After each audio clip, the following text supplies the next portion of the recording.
Olá, boa noite. Hoje nós teremos uma edição especial do nosso TVU Notícias e vamos tratar de um tema muito relevante, a consciência negra. O quadro TVU Entrevista começa agora.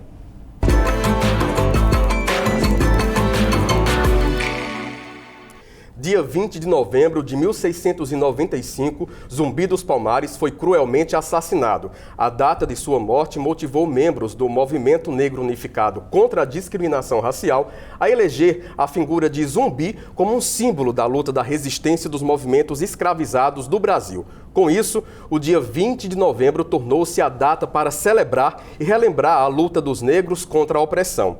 A data se contrapõe ao dia 13 de maio, quando aconteceu a abolição da escravatura por meio da Lei Áurea. Para tratar do tema consciência negra, vamos conversar com a professora Juliana Teixeira Souza, mulher negra, vinda da periferia e que é uma especialista nesse tema. Ela é mestre em História Social pela Universidade Federal do Rio de Janeiro e doutora em História Social da Cultura pela Unicamp. Atualmente, ela é professora do Departamento de História da Universidade Federal do Rio Grande do Norte, atuando nos cursos de graduação de História e pós-graduação em Ensino de História. Professora, dia 20 de novembro é dia de comemorar ou refletir. Seja bem-vinda ao TVU Notícias. Primeiramente, eu agradeço o convite e fico muito feliz de estar aqui com vocês. Comemorar ou refletir, eu acho que mais do que refletir é um dia para mobilização e luta, porque o racismo é um problema estrutural. Essa é inclusive uma expressão que já está se tornando corrente, as pessoas estão compreendendo o significado. O racismo é um problema estrutural na nossa sociedade e ainda temos uma longa jornada a percorrer no sentido de conquistar a igualdade entre brancos e negros no país. Professora, a gente vê que eu separei aqui, inclusive, alguns dados, manchetes de jornais, que ano passado foi divulgado os números, né, do IBGE atualizado e mostram um descompasso muito grande de direitos entre brancos e negros. Veja só, desemprego é maior entre mulheres e negros, diz o IBGE. Taxa entre mulheres ficou 10,8%, enquanto a dos homens 7,2%. Em relação ao analfabetismo também, né? Negros chega a 7,4%, mais que o dobro entre brancos. Pretos e pardos ainda são maioria entre os desalentados, desempregados e informais. Apesar do Brasil ser um país de negro, a maioria negra, existe um grande descompasso, né, professora, entre os direitos dos brancos e negros no país, né? Na teoria, na lei, sim, mas na prática, não. Muito embora ainda haja pessoas que acreditem que não há racismo no Brasil, não é preciso ser um especialista. Uma rápida pesquisa na internet vai mostrar que em todos os indicadores sociais e econômicos, os negros eles estão em desvantagem com relação aos brancos. No mercado de trabalho, na educação, acesso à saúde, acesso aos direitos sociais de uma maneira geral. E por outro lado, os negros se destacam nos indicadores que são negativos, em taxa de homicídio, população prisional, esse tipo de coisa. E por isso que eu digo que a jornada ainda é muito longa a ser percorrida, porque a gente não está comentando sobre um ou outro indicador. Nós estamos falando de todos os indicadores sociais e econômicos, o que significa que nós temos, evidentemente, um problema na sociedade.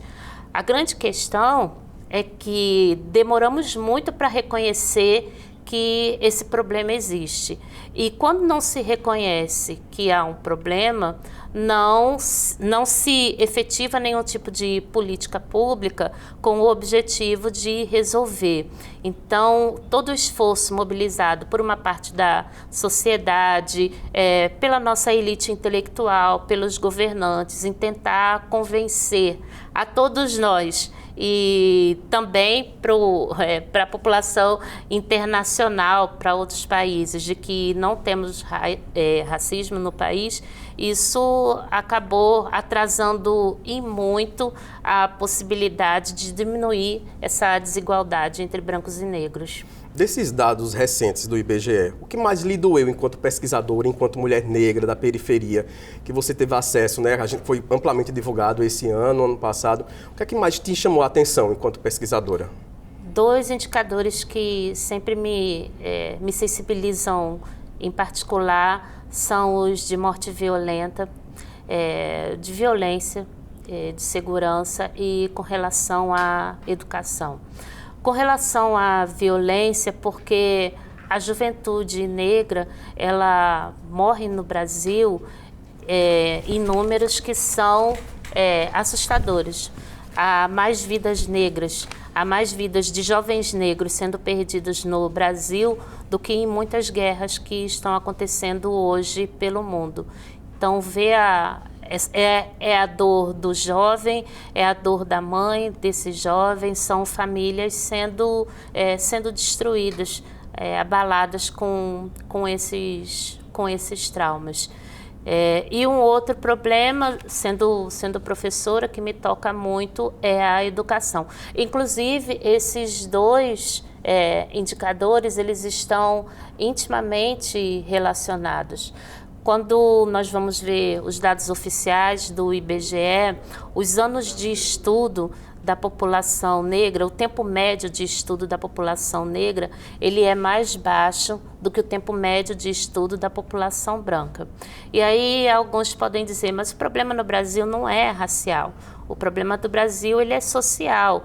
Os negros, eles têm menos tempo de estudo porque é a maioria da população pobre. E é preciso que haja uma compreensão que num país profundamente desigual, esses problemas eles não se excluem. Então, não faz o menor sentido tentar decidir se o problema é social ou é racial, porque nós temos desigualdade racial, temos desigualdade social, econômica, de gênero, de região. Então, esses problemas, eles vão se somando, eles vão se sobrepondo em determinados indivíduos. Então, entre um indivíduo branco e negro, vai haver diferença com desvantagem para o negro. Se esse negro for um trabalhador do campo, a desvantagem dele aumenta. Se, além de ser um trabalhador do campo, ele pertencer à população LGBTQIA+, aumenta ainda mais a sua desvantagem. Então, todos esses elementos, eles vão se sobrepondo. E qual a relação entre educação e violência? Tem vários estudos comprovando que quanto maior o tempo do jovem na escola, menor a probabilidade dele ser vítima de uma morte violenta.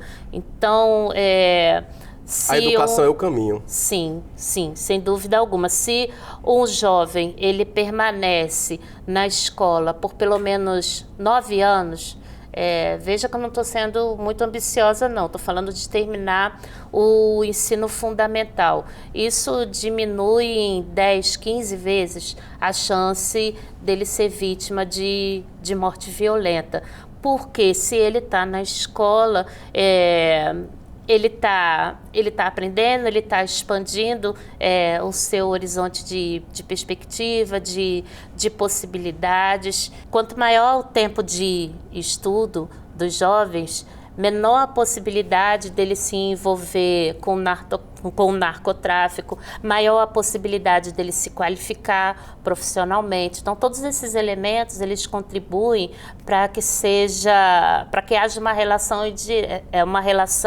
que é direta. Quanto maior o tempo de estudo, menor a probabilidade desse jovem ser vítima de morte violenta. Inclusive, os encarcerados, a maioria são negros, não é isso? A maioria jovens negros. E assim, houve uma discussão agora recentemente sobre o silenciamento do atual governo em relação a essa privatização dos presídios, que também acaba impactando, né, a população negra do país, que é a mais prejudicada, né, quando se envolvem com a violência por falta de educação.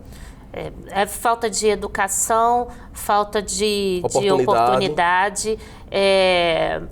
É muito difícil a gente viver numa sociedade capitalista, uma sociedade que incentiva, estimula o consumo de todas as maneiras, e você tem a maior parte da população que não tem a possibilidade de acesso a esses bens materiais. Então acaba sendo muito sedutora a possibilidade de encontrar um caminho mais rápido para ter acesso a esses bens materiais. Além disso, o narcotráfico ele também tem um apelo no âmbito cultural, porque representa poder, representa participar dessas facções, representa você ter poder dentro dessas comunidades.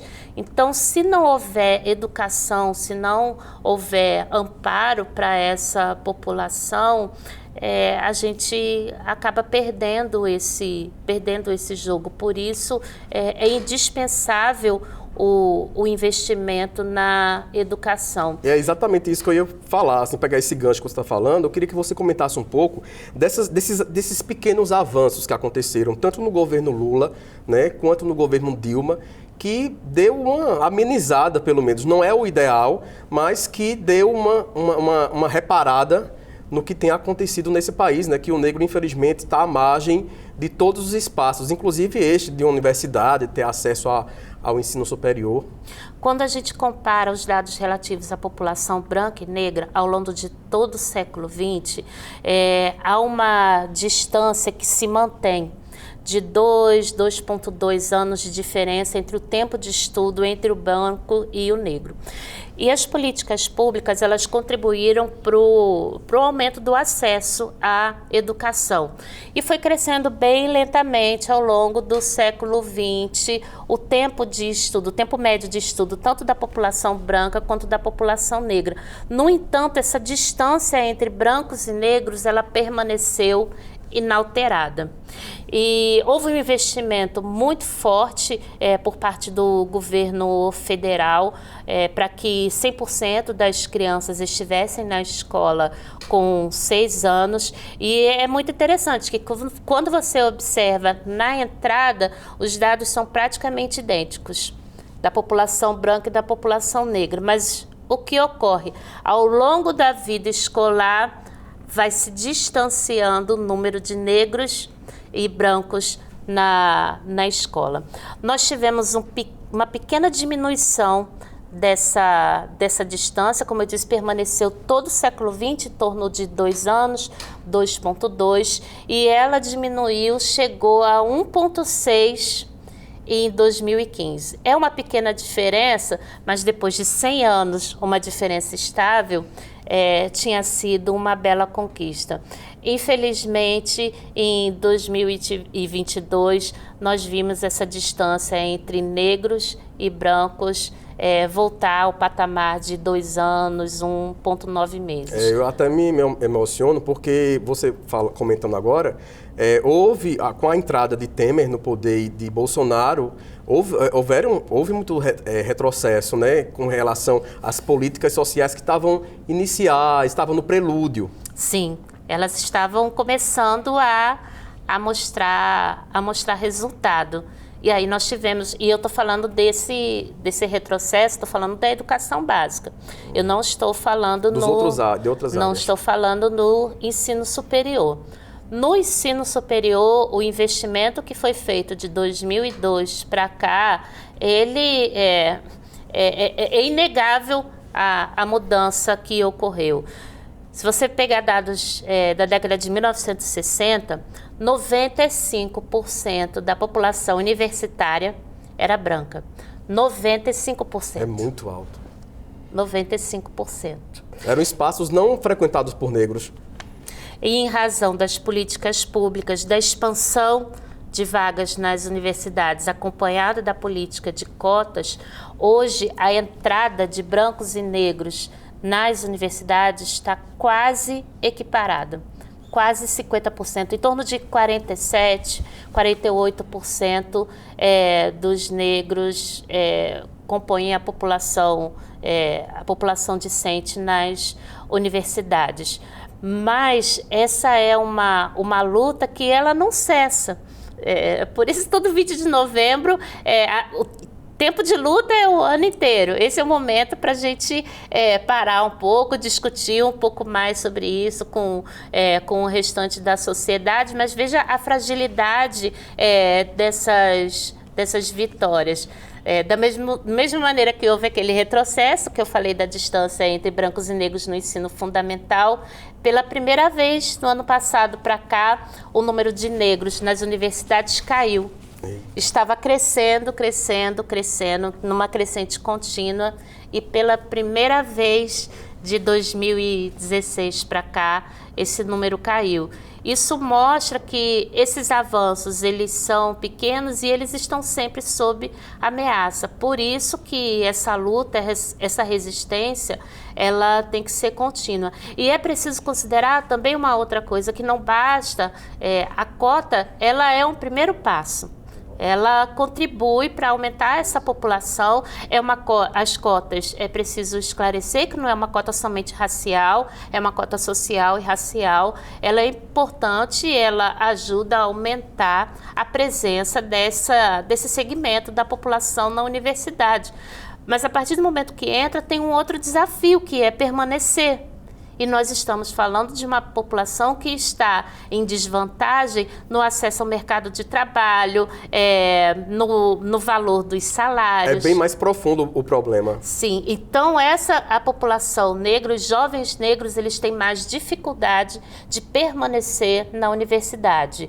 Dessa maneira, em torno de 48% dos jovens que entram na universidade são negros. Mas menos de 40% dos jovens que saem com diploma são negros. Na sua opinião, assim, a gente falando sobre essa política de cotas, a gente sabe que ela não está na Constituição ainda, né? Por exemplo, ela não foi institucionalizada, não se tornou uma política de Estado e não de governo.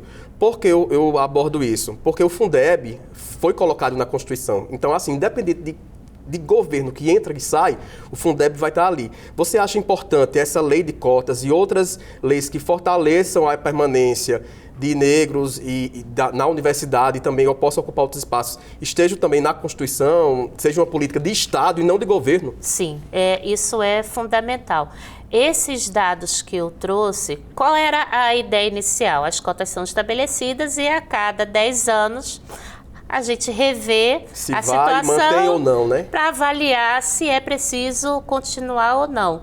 Mas nos últimos 5 anos ficou muito evidente a fragilidade desses avanços. Bastou um governo e meio menos preocupado com essas questões, com a diminuição da desigualdade, nós voltamos para os patamares anteriores.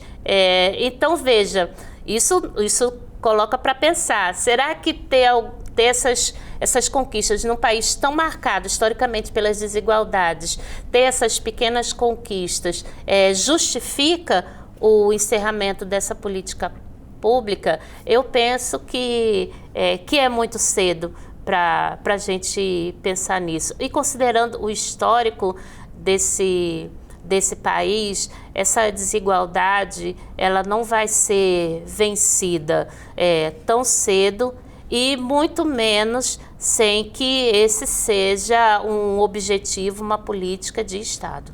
Professor, eu vi na sua página oficial, eu fui lá fuçar na UFRN, e você se autodescreve, né, como mulher negra vinda da favela. E eu queria assim, saber quem é Juliana Souza, né? O que você enfrentou na vida, né, para chegar a ocupar espaços como esse, né, que você hoje é professora universitária, que eu acho que até essa questão de professores negros universitários também tem que ser uma coisa que tem que mudar.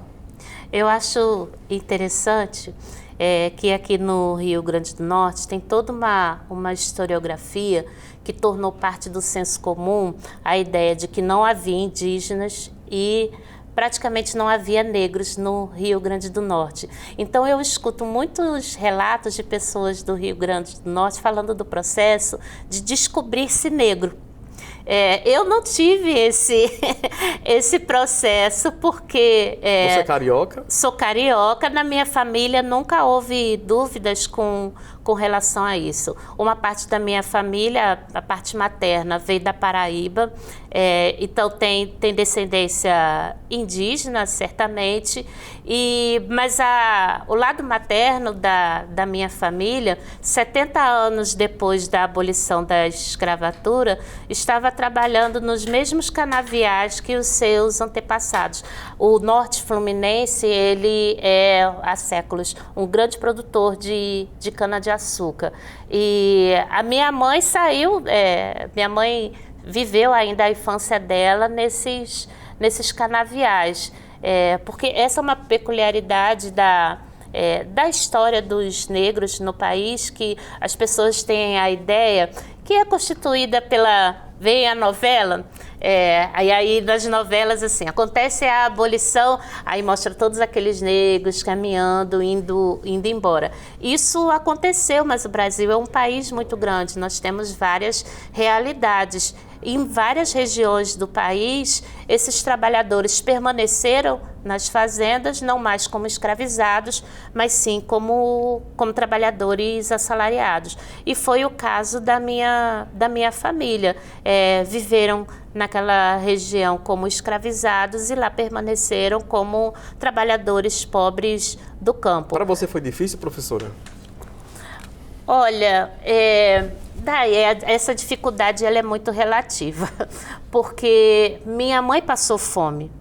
O trabalhador pobre do campo é o trabalhador mais pobre que tem nesse país. Como eu falei, nós temos desigualdades raciais, temos desigualdades regionais.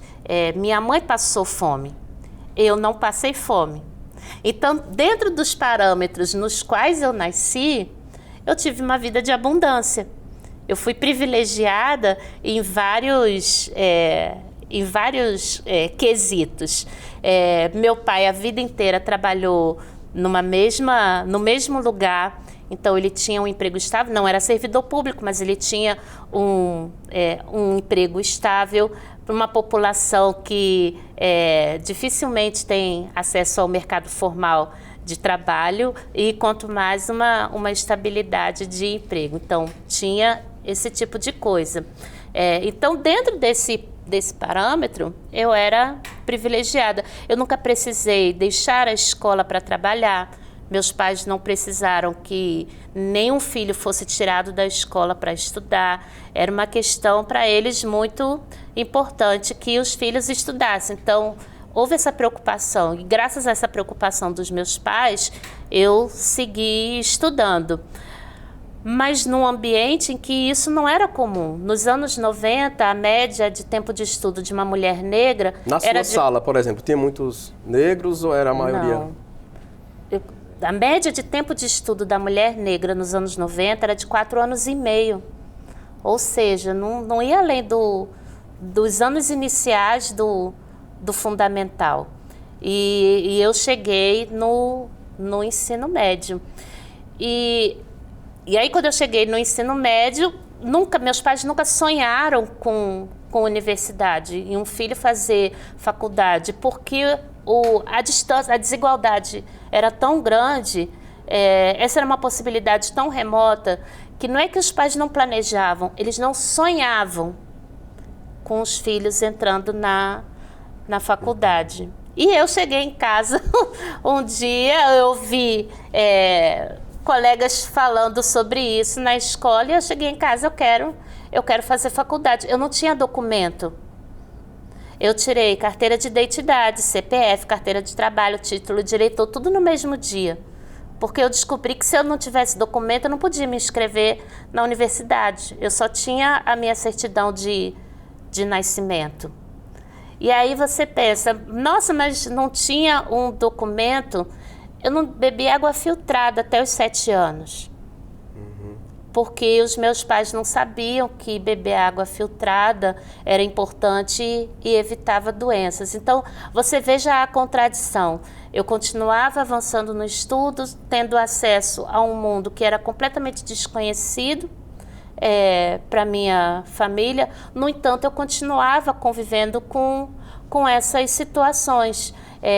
Numa das casas em que nós morávamos, havia uma vala passando pelo quintal, uma vala de dejetos mesmo, de descarga de água, de sujeira. Dia de enxurrada, havia risco de algum lugar nessa vala entupir.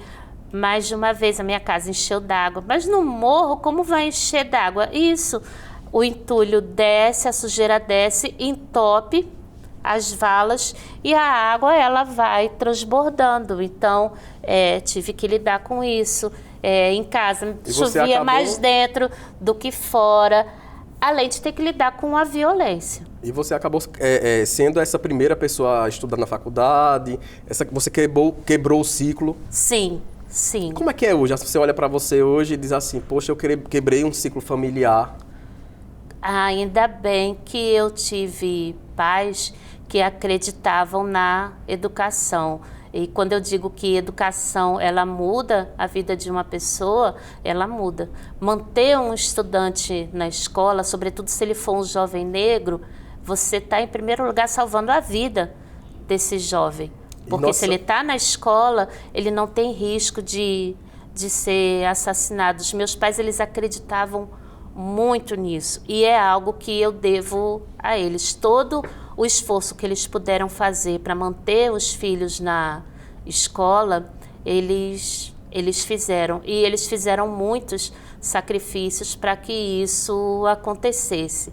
E aí, veja, eu entrei na universidade e eu era pobre, eu não tinha dinheiro para me manter. Como se manter? A universidade é pública, mas a passagem de ônibus não é. Mas a alimentação não é. Os textos que a gente precisa tirar xerox não são. Eu me mantive na universidade porque no fim do segundo semestre eu escrevi uma carta para a reitoria, anexei o contra-cheque do meu pai e disse: eu moro numa favela, meu pai recebe esse valor e se eu não tiver ajuda eu não vou conseguir permanecer na universidade. E a primeira bolsa que eu tive na universidade foi uma bolsa de alimentação. Eu segui os estudos porque eu vivi de bolsa de estudos. Daí a importância das políticas públicas que mantêm os estudantes na universidade. Porque se não fosse a bolsa de estudos, eu não teria terminado a graduação, eu não teria feito mestrado nem doutorado. Eu cumpri com toda a minha jornada sendo bolsista. E pegando esse gancho, professora, de lutas, né, e de batalhas, eu queria que, para a gente encerrar o nosso TV Entrevista, eu queria que você desse uma mensagem, né, para os jovens negros, as jovens negras que estão assistindo você agora nesse momento. Você pode olhar para a câmera e desse uma mensagem de esperança. O que é que a gente deve fazer enquanto negro, enquanto negra nesse país? Eu digo, vou usar uma palavra que está muito em voga entre os jovens, que é empoderar-se. O que eu recomendo é que se empoderem. E o que significa se empoderar? É tomar as rédeas da sua própria vida. Se nós vivemos num país profundo desigual e as chances sempre estarão contra nós, mas nós vivemos num país que é democrático.